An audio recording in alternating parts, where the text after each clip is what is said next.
If you're someone who struggles with their appetite, you're not alone. In today's video, I'm going to share with you 5 reasons you might be hungry. We're going to do a little bit of detective work together, motive nutrition style.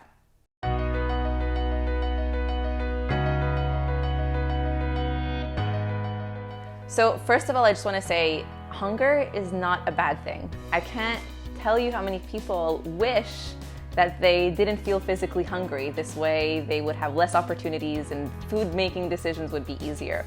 But this is not the right frame of mind to approach food and to approach your relationship with food.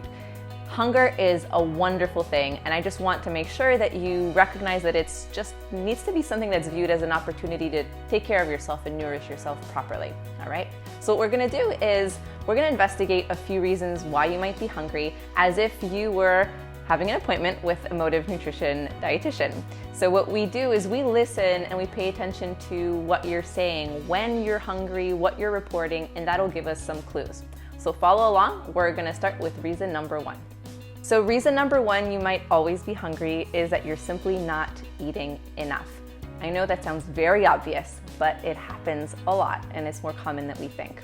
So physical hunger, remember, is your body's way of telling you that it needs more calories for its needs. A few reasons you may not be eating enough are twofold. So number 1, you may not be eating enough meals throughout the day. So a lot of people skip meals. If you're somebody who forgets to eat and you end up eating most of your meals or your calories towards the end of the day, sometimes what we see is that you just don't have enough time to catch up.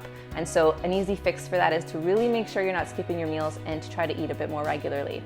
Of course, if you're doing any extreme dieting, any severe restrictions, if you're feeling hungry all the time, then that's most likely why. Reason number 2 you're always hungry is that you're not eating enough protein or healthy fats. So if you're having a hard time holding yourself over between meals, that means that very soon after you eat, you're already feeling hungry, then chances are you didn't have enough protein or healthy fats in the meal before.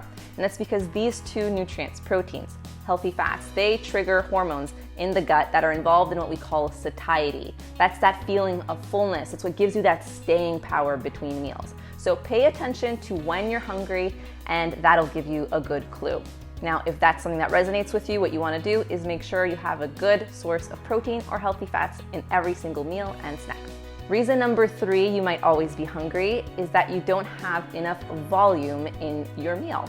Now, if the reason that we just talked about is not the issue for you, if you're having trouble feeling full during your meal, if you're so hungry that you just can never eat enough, then you may, number 1, be eating too fast, or you're simply not getting enough volume. So one of the ways that our brain knows that it's time to stop eating is through these stretch receptors that we have in our stomach. And so when we eat things that expand, like fiber, like water, that swell up in the stomach like a sponge, that triggers those stretch receptors and tells the brain, hey, okay, the meal is about to come to an end. So make sure that you build up at least, I'd say, good 2 fists of vegetables, which are loaded with fiber and water, so that you'll get that volume in your plate. And at the same time, veggies definitely help us to slow down the pace. Reason number 4 you might always be hungry is that you're lacking sleep. So if you eat enough calories, if you're eating protein, healthy fats, if you're eating tons of vegetables, you're still having a hard time getting hang on your appetite, then pay attention to what your sleep patterns or your sleep quality is like. Sleep is extremely important to regulate appetite because hormones that are meant to help you control and regulate your appetite are balanced during your sleep. So leptin, which is one hormone that kind of tells you I'm full, and ghrelin, which is the hormone that's responsible for telling you that you're hungry, are kind of involved in a delicate dance. And when you get a good night's sleep, when you get that deep sleep that happens when you get a nice restful night, these will be nice and in balance and you won't have any issues the following day. If, however, you're lacking sleep, you're running low on sleep, what happens is your leptin levels start to go down and your ghrelin levels, the one that tells you that I'm hungry, he starts to go up. You're gonna start feeling hungrier the following day, especially hungry for higher calorie and sugary foods, which can be a little bit harder for you to get a hang on. Now, the reason we think the body does this is really simple. The body is figuring, okay, well, she's not getting enough sleep. We need to compensate for the calories that she's expending while she's awake, so we need to make sure that her hormones tell her that she's hungry.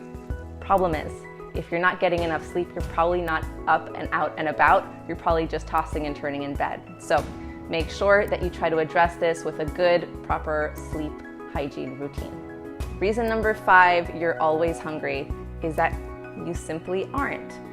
So we talked a little bit about physical hunger today. Everything that we've discussed so far, eating enough calories, eating enough protein and healthy fats, eating enough vegetables, getting enough sleep, I should say, that's all involved in helping you get your physical hunger in check. However, if you're still having trouble, then I would ask you, if you stopped and thought about it, what you're feeling is a true hunger or more of an emotional hunger. There's a big difference between trying to feel full and trying to feel fulfilled. There's a difference between hunger and the desire to eat, and sometimes it's just really hard to tell the difference between the two. Now, we talked about emotional eating at length in another episode, and I'll link to it below, but I would definitely consult that if you think that resonates with you. So there you have it. Those are my 5 tips for you today if you're feeling hungry. I hope this helped you. I hope it gave you a little bit of an indicator of what you can start working on. Of course, don't hesitate to reach out to us over at motivenutrition.com if you want some one-to-one help. We can definitely help investigate that with you a little bit further. Subscribe to this channel if you want more videos like these, and share this video with a friend if you think it might resonate with them too. Thanks for watching, and I'll see you next time.